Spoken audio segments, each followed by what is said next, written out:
بڑھنے لگ جائے گی اور خواتین کی تعداد کم ہونا شروع ہو جائے گی۔ آپ علیہ السلام نے فرمایا کہ قرب قیامت میں جو وقت کی خیر و برکات ہیں وہ ختم ہو جائیں گی۔ حدیث پاک کا مفہوم ہے سال اس طرح سے گزرنے لگے گا جس طرح مہینہ گزرتا ہے، اور مہینہ اس طرح گزرے گا جس طرح ایک ہفتہ گزرتا ہے، اور ہفتہ یوں گزرے گا جس طرح ایک دن گزرتا ہے۔ آپ علیہ السلام نے فرمایا قیامت جب قریب آنے لگے گی تو لوگ امانتوں کو ضائع کرنا شروع کر دیں گے، جھوٹ عام ہو جائے گا۔ آپ علیہ السلام نے فرمایا الحرج، حرج کا عام کثرت کے ساتھ ہوگا۔ صحابہ نے پوچھا یہ حرج کیا چیز ہے؟ فرمایا کہ قتل، القتل یعنی قتل اور خون ریزی دنیا کے اندر بڑھ جائے گی۔ اسی طرح آپ علیہ السلام نے فرمایا کہ لوگ اس زمانے میں اپنے سے پچھلے لوگوں پر لعن طعن کریں گے، یعنی جو ان کے اسلاف، بزرگ، متقی لوگ گزرے انہیں اچھا سمجھنے کے بجائے انہیں برا سمجھیں گے۔ اور پھر آپ علیہ السلام نے فرمایا کہ ایک شخص اپنی ماں کی فرما برداری کرنے کے بجائے بیوی کی فرما برداری کرے گا، ماں کا نافرمان بن جائے گا۔ ایک شخص اپنے والد کی اطاعت گزاری کی بجائے، اس کے قریب ہونے کے بجائے اپنے دوست کو قریب رکھے گا، اپنے والد کو اپنی ذات سے دور کر لے گا۔ اسی طرح آپ علیہ السلام نے فرمایا جب امانتیں ضائع ہونے لگیں تو پھر قرب قیامت ہے، اس کا انتظار کرو۔ صحابہ نے عرض کی امانتیں ضائع کیسے ہوں گی؟ فرمایا جب نااہل لوگوں کو کسی منصب پر بٹھا دیا جائے۔ یہ جتنی چیزیں میں گن رہا ہوں آپ سمجھ سکتے ہیں کہ یہ ہم اپنی آنکھوں سے زمانے کے اندر دیکھ رہے ہیں، یہاں تک کہ جی آپ علیہ السلام نے فرمایا کہ قرب قیامت میں یہ ہوگا تمہارے اوپر ایسے حکمران مسلط ہوں گے جو مجوسیوں سے بھی بدتر ہوں گے۔ اور ایک روایت میں یہ ارشاد فرمایا کہ فاسق، فاجر اور کمینے قسم کے لوگ وہ تمہارے حکمران بن جائیں گے۔ اور آپ علیہ السلام نے فرمایا کہ لوگ کسی کی عزت اس کی تکریم کی وجہ سے نہیں کریں گے بلکہ اس کے شر سے بچنے کے لیے یہ سب سے زیادہ اس کی امپورٹنٹ عزت پوائنٹ کریں ہے۔ گے۔ اس حدیث کے اوپر بھی بات کروں گا، اور آپ نے جو حدیث پیش کی ہے کہ علم اٹھا لیا جائے گا، اس سے کیا مراد ہے یہ بھی میں آپ سے پوچھوں گا۔ کیسر احمد راجہ صاحب بھی ہمارے ساتھ موجود ہیں۔ کیسر صاحب، ابھی ماس میڈیا مینیپولیشن ہو رہی ہے، فریب معلومات، ڈس انفارمیشن بہت زیادہ میڈیا کے ذریعے پھیلائی جا رہی ہے، اور اب پروپیگنڈا بھی ظاہر ہے میڈیا کو بھی ایک پروپیگنڈا ٹول کے طور پہ لیا جاتا ہے۔ خاص طور پہ غزہ کی وار میں بھی ہمیں یہ بہت زیادہ اب واضح طور پہ دکھ رہا ہے کہ کس طرح سے میڈیا کا غلط استعمال کیا جا رہا ہے۔ آپ کیا سمجھتے ہیں، کیا یہ یعنی ایک ڈسیپٹیو سسٹم کا کریٹ ہونا یہ علامات ہیں قیامت کی، یا پھر انڈیویجول جسے کہا جاتا ہے جیسے فار ایگزامپل دجال آ جائے گا، یہ آ جائے گا، یا پورا کا پورا ایک سسٹم ایسا کریٹ ہو جائے کہ جو پوری انسانیت کے لیے اتنا زیادہ ڈسیپٹیو ہے؟ دیکھیے، یہ ایک بحث پچھلے کچھ عرصے سے اسلامی فکر میں داخل ہوئی کہ دجال کسی نظام کا نام ہے یا بہرحال وہ کوئی ایک فرد ہے، انڈیویجول ہے۔ تو یہ میں سمجھتا ہوں غیر ضروری بحث ہے، اس لیے کہ ہم جو علامات کی بات کرتے ہیں تو وہ پروفیسیز کی صورت میں کرتے ہیں، ان پیش گوئیوں کی روشنی میں کرتے ہیں جو آپ صلی اللہ علیہ وآلہ وسلم نے فرما دی ہیں۔ تو آج کے نظام کی جو بات ہے اس کو پروفیسیز میں علیحدہ سے ایڈریس کیا گیا ہے اور دجال کو علیحدہ سے ایڈریس کیا گیا ہے۔ یعنی آج ہم بات کرتے ہیں جیسے آپ نے میڈیا کی بات کی اینڈ سو فورتھ، آپ اس کو اس حدیث کی روشنی میں دیکھ سکتے ہیں کہ علم اٹھا لیا جائے گا۔ یعنی آج دنیا میں جو مباحث ہو رہے ہیں اس کے پیچھے کوئی علمیت نہیں ہے بلکہ ڈس انفارمیشن ہے۔ اب علم اٹھا لیا جائے گا کہ یقیناً یہ مطلب ہو سکتا ہے کہ علماء دنیا سے ختم ہو جائیں گے، اس کا یہ مطلب ہو سکتا ہے کہ وہ جید ادارے جو ہیں ان کو ملائن کرنا شروع کر دیا جائے گا اور اس کے مقابلے میں سیکولر ادارے آ جائیں گے، ساری باتیں ہو سکتی ہیں۔ لیکن سوشل میڈیا کو بھی تو ہم اسی روشنی میں دیکھ سکتے ہیں کہ علم تو اٹھا لیا جائے گا، اب سوشل میڈیا پہ آپ کتنا پیسہ لگاتے ہیں اس کی بیس پہ لوگوں کی انفارمیشن۔ یہ پاکستان میں آج کل بلاسفمی والے کیس چل رہے ہیں، عام پاکستانی کو مس لیڈ کیا گیا تو ہمارے سننے میں آیا کہ 35 سے 40 لاکھ روپیہ خرچ کیا گیا سوشل میڈیا پہ، تو علم تو اٹھ گیا، اب عام لوگ جو ہیں وہ اسے غلط فہمی کا شکار ہونا شروع ہو گئے۔ لیکن جہاں تک دجال کا تعلق ہے، اب دیکھیں جتنی بھی احادیث دجال سے متعلق ہیں وہ ساری ایک فرد کے حوالے سے ہیں، یعنی یہاں تک کہ اگر یہ روایات میں موجود ہے کہ اگر کہیں کوئی ایسا بچہ پیدا ہوا جس کی کچھ علامتیں دجال سے ملتی ہیں جیسے ایک آنکھ ہونا اینڈ سو فورتھ، تو اس کے بعد صحابہ نے بھی اگر یہ بات کہی کہ یہ دجال، تو نبی پاک صلی اللہ علیہ وسلم نے کبھی یہ نہیں کہا کہ دیکھو وہ تو ایک نظام ہوگا، یہ تو ایک فرد ہے، ایک بچہ ہے، کبھی نہیں کہا، بلکہ جب بھی اس کا ذکر کیا ایک مجسم انسان کے طور پہ کیا، ایک فرد انڈیویجول کے طور پہ کیا۔ باقی آج کی دنیا میں جو کچھ ہو رہا ہے، جس نظام کی ہم بات کر رہے ہیں، اس کا تو ویسے ہی ذکر کیا گیا، جیسے ابھی مفتی صاحب فرما رہے تھے کہ قتل عام ہونا شروع ہو جائے گا، جو کہ دنیا میں ہم دیکھ رہے ہیں، نااہل لوگ ہیں یہ آ رہے ہوں گے، تو اس کو دجال نہیں کہا جا سکتا اس نظام کو، کیونکہ اس کو سیپریٹلی علیحدہ سے ٹریٹ کیا گیا ہے۔ دجال کا جہاں تک تعلق ہے وہ بہرحال ایک فرد ہے، ایک شخص ہے، اس کو ہم نظام کے طور پہ اس کی ہم تشریح نہیں کر سکتے۔ ٹھیک، اچھا کیسر احمد دراجہ صاحب، آپ جس طرح سے آپ نے علم کی تشریح کی، کیا آپ یہ علم کے حوالے سے کیا یہ بھی تصور پایا جاتا ہے کہ علماء اٹھا لیے جائیں گے؟ مگر ہم یہ بھی دیکھتے ہیں کہ علماء تو ابھی موجود ہیں، پھر بھی بہت بڑے بڑے اسکالرس موجود ہیں، ہر فیلڈ میں موجود ہیں، مگر ایک چھوٹا سا بریک لیتے ہیں، یہ کوشچن میں آپ سے پوچھنا چاہوں گا ایک بریک کے بعد۔ ناظرین ایک چھوٹا سا بریک کے بعد دوبارہ حاضر ہوتے ہیں۔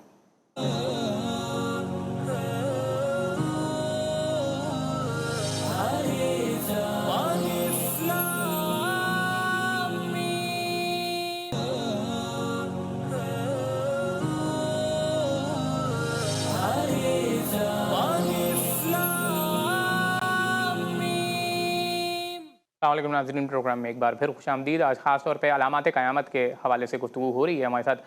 ملک کے نامور اسلامک اسکالر جناب مفتی وسیم صادق بندگی صاحب موجود ہیں۔ مفتی صاحب، ہم مسلمانوں کے اوپر ایک نظر ڈالیں، مسلم دنیا کے اوپر نظر ڈالیں تو ہمیں انٹرنل کانفلکٹ اور مورل ڈکلائن، یہ تمام چیزیں اپنی عروج پر دکھائی دیتی ہیں۔ تو کیا اس چیز کو مد نظر رکھتے ہوئے ہم یہ کہہ سکتے ہیں کہ ہم قیامت کے بہت قریب ہیں؟ نہیں، دیکھیں جیسے پچھلے سوال کے جواب میں نے عرض کیا کہ علامات قیامت کو چونکہ دو چیزوں میں تقسیم فرمایا گیا ہے۔ علامات صغریٰ تو ہوتی رہیں گی، ہو بھی رہی ہیں، اور کچھ مزید ایسی ہیں جن کا احادیث میں ذکر ہے، وہ ابھی جا کر آگے وقوع پذیر ہونی ہیں۔ البتہ قیامت کا یقینی طور پر آنا اور اس کا قریب ہونا اس وقت ہوگا جب کہ اس کی علامات کبریٰ کا ظہور ہوگا۔ اچھا، علامات کبریٰ میں یہ بات یاد رکھیے گا، وہ بھی تقریباً 10 نشانیاں ہیں جو بڑی نشانیاں ہیں قرب قیامت کی، اور علامات کبریٰ میں سے جب تک کوئی نشانی ظاہر نہیں ہوگی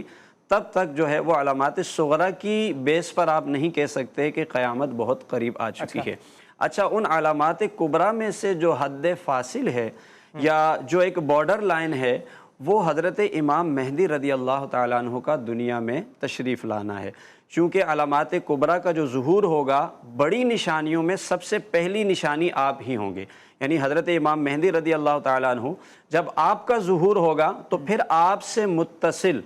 دجال کا آنا ہوگا، پھر آپ سے متصل حضرت عیسیٰ علیہ السلام کا نزول ہوگا، اور پھر وہ ایک طویل عرصہ ہے، احادیث کے مطابق 45 سال کا عرصہ بھی ذکر کیا گیا ہے کہ حضرت عیسیٰ علیہ السلام جب دجال کو قتل کر دیں گے تو 45 سال تک آپ اس کائنات میں رہیں گے، پوری دنیا کو عدل و انصاف سے بھر دیں گے، لیکن پھر جب آپ دنیا سے تشریف لے جائیں گے تو پھر اس کے بعد بقیہ جو بڑی نشانیاں ہیں ان کا آنا شروع ہو جائے گا، جن میں سے سورج کا مغرب کی جانب سے طلوع ہونا ہے، دابۃ الارض کا نکلنا ہے، زمین کا دھسنا ہے، زمین سے آگ کا نکلنا ہے۔ تو جب تک علامات کبریٰ میں سے کسی پہلی نشانی کا ظہور نہیں ہوتا تب تک ہم یقینی طور پر یہ بات کہہ سکتے ہیں کہ آپ علیہ السلام نے جو پیشن گوئی فرمائی ہے، قیامت ابھی قریب نہیں ہے۔ اس معنی میں تو قریب ہے، لیکن اس معنی میں نہیں ہے کہ جس سے ہم یہ کہہ سکیں کہ اب بالکل ان دونوں کا زمانہ بالکل ایک ساتھ ہونے والا ہے، جب تک کہ علامات کبریٰ میں سے کسی ایک کا ظہور نہیں ہو جاتا ہے۔ جناب کیسر احمد راجہ صاحب، آپ سے جیسے آپ ایک اور حدیث علامہ صاحب نے بھی یہ پیش کی کہ ٹائم جو ہے وہ کوئکلی پاس ہوگا، مگر آج کے جو جدید دور ہے، ٹیکنالوجی کا زمانے میں ظاہر ہے ہم بہت ساری چیزوں میں مصروف ہو گئے ہیں تو ٹائم کا ہمیں پتہ نہیں چلتا۔ تو ایسی علامات جو بیان کی جاتی ہیں، کیا اس میں نیگیٹو کونوٹیشن، یعنی لازم ہے کہ ہم اس کو نیگیٹولی پرسیو کریں؟ یہ ساری چیزیں اچھی بھی تو ہو سکتی ہیں۔ ضروری نہیں ہے علامات کو پازیٹیو یا نیگیٹو چیزیں، سوائے ان چیزوں کے جن کو دین نے کہا ہے کہ وہ نیگیٹو ہیں، دیر اوبیسلی وہ تو ہیں، جیسے کہ دجال کا آنا ہے یا قتل عام ہے، وہ تو اپنی جگہ پہ ہے، لیکن بہت سی چیزیں ایسی ہیں کہ ہوں گی لیکن وہ اپنی فطرت کے اعتبار سے نیوٹرل ہیں۔ جیسے مثال کے طور پہ ایک عربوں کے حوالے سے کہ زمین کا سرسبز ہو جانا، یہاں پہ دولت کام ہو جانا. اب اس کو ہم یہ تو نہیں کہیں گے یہ نیگیٹو ہے. ہاں یہ ضرور ہم کہیں گے کہ اس کے بعد پھر وہ لوگ جو بڑی بڑی بلڈنگز بنانے میں ایک دوسرے کے ساتھ مقابلہ کر رہے ہوں گے، جو کہ کر رہے ہیں، لیکن ساتھ غزہ میں تباہی ہو اور وہاں تو اس پہ بات نہ کرے، تو یہ نیگیٹو اوبیسلی ہے. لیکن یہ قیامت کی اس طرح سے نشانیوں میں نہیں، یہ اس کی انٹرپریٹیو جو چیزیں ہیں کہ ہم تشریح کر سکتے ہیں کہ لوگ اتنے زیادہ یعنی کہ مرض وہن کے مریض ہو چکے ہوں گے کہ سارا کچھ ہو رہا ہے. اب یہ سارا آپ نیسسرلی نہیں کہہ سکتے کہ قیامت کی نشانیوں میں، لیکن اوور آل جو پروفیسائز کیا گیا، میں اس کانٹیکس میں کہہ رہا ہوں. باقی ایک چیز بڑی اہم کہی مفتی صاحب نے، میں اس میں ان کی اجازت سے ایک چیز جی میں اس طرح سے ایڈ کرنا جی چاہوں گا کہ بہت سی چیزیں ہم نے تاریخ میں دیکھی ہیں کہ بڑے پیمانے پہ ظلم ہوئے ہیں، لیکن ان کو اس لیے ہم نہیں کہہ سکتے کہ وہ قیامت کے قریب تر چیزیں کہ اس کے فوراً بعد یہ بڑی علامات جیسے دجال کا آ جانا یا امام مہدی کا آ جانا یا حضرت عیسیٰ کا آ جانا یہ نہیں ہوا. اب ہم جب دیکھتے ہیں مثال کے طور پہ تاریخ ہم پڑھتے ہیں تو جو ظلم و ستم منگولوں نے کیا اس وقت بھی یہ بات کچھ کہہ رہے تھے کہ اب ایک بات کہی جاتی ہے کہ جب ظلم انتہا پہ چلا جائے گا اور امام مہدی آ جائیں گے تو وہ لوگ اس وقت بھی کچھ ہم تاریخی حوالے ملتے ہیں کہ لوگوں نے کہنا شروع کر دیا تھا کہ اب شاید بات وہاں پہ آ گئی ہے کہ اب امام مہدی اب آ جائیں گے. اس کے بعد ہم قزاق فیمن کی بات کرتے ہیں. 15 لاکھ لوگ ہیں مسلمانوں کی ہم بات کر رہے ہیں جن کو بھوک سے مار دیا گیا. اس وقت بھی یہ بات ایسی، ابھی غزہ کی بات ہے اس وقت بھی. لیکن what connects these کہ قیامت اب کتنے قریب آ گئی ہے، وہ اس کے بعد ایک میجر کوئی علامت ہوگی جو 10 جیسے ابھی مفتی صاحب نے فرمائی، جو میں سے امام مہدی کا آ جانا and so forth. ان طرح کی یہ جتنے بھی یہ تکلیف دہ جو واقعات ہیں، ان کے بعد اگر وہ منتج نہیں ہوتے ان 10 بڑی نشانیوں میں سے کسی ایک پہ، تو پھر ہم یہ نہیں کہہ سکتے کہ یہ دلیل بذات یہ جو واقعہ ہے بذات خود دلیل ہے اس چیز کہ قیامت بہت قریب آ گئی ہے. تو اس حوالے سے ہم اس کو ایسے دیکھتے ہیں. باقی آپ کی بات درست ہے کہ ساری کی ساری نشانیوں کے بارے میں ہم یہ اچھا نہیں کہہ کیسر سکتے. صاحب، یہ ایک اور اس میں بات یہ ہے کہ بہت سارے لوگوں نے کتابیں بھی لکھی ہیں اور اس کے اوپر تبصرے بھی کیے ہیں، پیشن گوئیاں بھی کی ہیں، دعوے کیے ہیں کہ 2012 میں فار ایگزامپل قیامت آ جائے گی، 2025 میں، کوئی 2030 کی بات کرتا ہے. تو وہ کس طریقے سے یہ کیلکولیشن کر رہے ہوتے ہیں اور اس میں کتنی تشریحات حقیقت ہے، ہوتی ہے؟ دیکھیے وہ تشریحات ہیں. 2012 کا جو ہے وہ کوئی اسلامک اسکٹولوجی تو نہیں ہے، وہ ماین کیلنڈر جو ہزاروں سال پرانا کیلنڈر ہے وہ 2012 پہ ختم ہو رہا. اس کی یہ نہیں اس کے آگے کچھ نہیں تھا تو کچھ لوگوں نے تشریح کر لی اس کی کہ ہاں یہ ہونے والا ہے. یہ انسان کی تشریحات ہیں، یہ بذات خود کوئی ایسی نہیں. دیکھیں ہمارا جو کام ہے، جو اصل چیز جو ہمیں علامات کیوں بتائی گئی ہیں، یہ اہم سوال یہ ہے. اس لیے نہیں کہ ہم کو اس کا ٹائم رکھیں یا کچھ طرح سے رکھیں،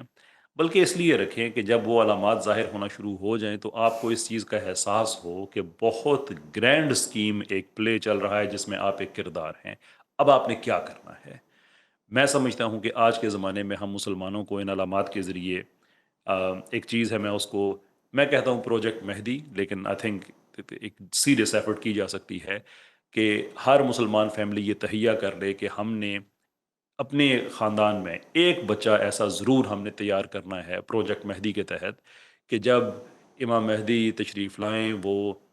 کول دیں تو جو شروع کے لوگ ہیں وہ ان کے، اگرچہ وہ بھی پروفیسائز ہو چکا ہے کہ وہ کون ہے، but we have to make the effort. تو اور اس بچے کو اس احساس میں جوان کیا جائے کہ تم نے اس لشکر کا حصہ بننا ہے، اور اگر تمہارے دور میں یہ واقعہ نہیں ہوتا تو تم نے اپنا ایک بیٹا ایسے ضرور، یعنی کہ وہ وقف کا جو ہے کہ ہم ایک فیملی اس طرح سے کہ جب کال دی جائے تو وہ چراغ جگہ جگہ سے وہ. اب ہمارا یہ کام ہے کہ ہم اس کو اس طرح سے دیکھیں. دوسری بات یہ ہے کہ جو عیسیٰ علیہ السلام ہیں ان کے پاس ٹو مائی انڈرسٹینڈنگ وہ ساری جو ایک روحانی طاقت ایک نبی کی ہوتی ہے صرف وہ نہیں، وہ تو بلکہ نبی علیہ السلام نے بھی اپنے زمانے میں جو جہاد کیے ہیں سارے وہ صرف نبی کی روحانی طاقت پہ نہیں، بلکہ اس میں سیف ہے، اس میں تیر ہے، اس میں حکمت عملی، وہ ساری گراؤنڈ ریسورسز کو استعمال کرنا ہے. تو ہم مسلمان ایسی ٹیکنالوجی کی طرف جائیں کہ جب وہ زمانہ آئے تو وہ ٹیکنالوجی موجود ہو، اگرچہ وہ بھی اللہ کا ایک طریقہ کار ہے وہ ہو جائے گا، لیکن ہمیں تو اس ایک بہتی ثواب کی گنگا میں اپنے خوب. ہاتھ ضرور دھونے چاہیے کہ ہمارا کام یہ ہے کہ ہم وہ ٹیکنالوجی ڈیولپ کرنا شروع کریں، اس کے لیے فنڈنگ کا انتظام کریں، اس کے لیے کچھ ایسے میس پولز کریٹ کریں تاکہ جب وہ ٹائم آئے تو اس میں ہمارا کچھ نہ کچھ کنٹریبیوشن ہو. اس کا مقصد یہ نہیں ہے کہ ہم ایک ٹائم رکھیں اور دیکھیں کہ اب یہ ہو گیا، اب قیامت کتنے دور رہ گئی ہے. یہ علامات بتانے کا یہ مقصد ہرگز نہیں ہے، بلکہ مقصد یہ ہے کہ ہم اس وقت کی تیاری کر سکیں کہ جب یہ واقعات ہو چکے ہوں اچھا تو بحیثیت کیسر صاحب، جس مسلمان طرف آپ ہمارا اشارہ کر رہے ہیں وہ تو ہمارے معاشرے میں، مسلم دنیا میں ہمیں بہت یعنی سیلڈم دیکھنے کو ملتی ہے کہ لوگ تیاری کی بات کریں، لوگ ٹیکنالوجیکل ڈیولپمنٹ کی بات کریں. یہاں پہ تو بات کی جاتی ہے کہ ہم شاید دعا کے ذریعے کچھ کر دیں گے. کیا یہ رویہ، یعنی اس کے لیے تو جنریشنز چاہیے کہ مسلمانوں کو یہ ایٹیٹیوڈ کریٹ ہو؟